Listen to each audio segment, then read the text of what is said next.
with something like software, you don't actually know everything you have to do up front. And in order to know everything you need to do, you have to just go build it the first time.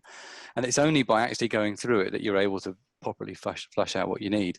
Yeah, yes, I think there is that. I mean, the other thing that we've seen previously in trying to engage with assets inside organizations is that, you know, having a very large dollar number on the end of it, you know, certainly often didn't make any difference to anybody and didn't make people do it.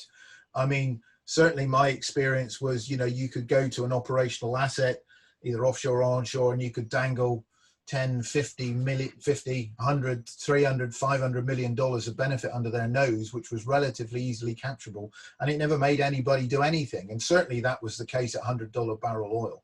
That was not the key to get them to doing anything. You know, and so that, you know, that you know, quantitative business case that we all know and love, and MPVs and all of that sort of stuff. I mean, you know, you absolutely need that to convince somebody to give you the money to do something. You know, it's what you need to convince the CFO, but I'm not sure it's what convinces a project director or an operational manager.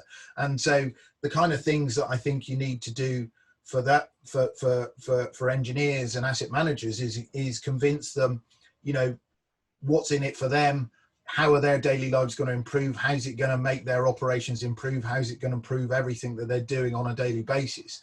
And that's a qualitative story. That's a story about how you were before you had the ability to have real-time data and information and collaborate and share, versus, you know, versus now when you've got it, and how that changes the daily work patterns and how your organization works.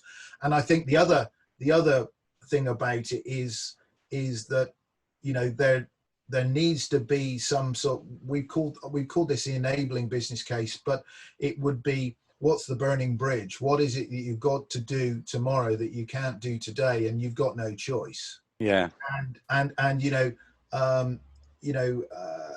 our friend in what was Sarah Judd Jacobs has often said this: there's two drivers in life, greed and fear trumps greed. And so what we're seeing now, I think, is that there are companies who are beginning to say, hell, if we don't do something drastic, we might not be here at the end of the year or the end of next year. And so we have to do this. We have to do something transformational. And so I think in some respects, the current environment is potentially going to make it easier to do some of this organizational transformation.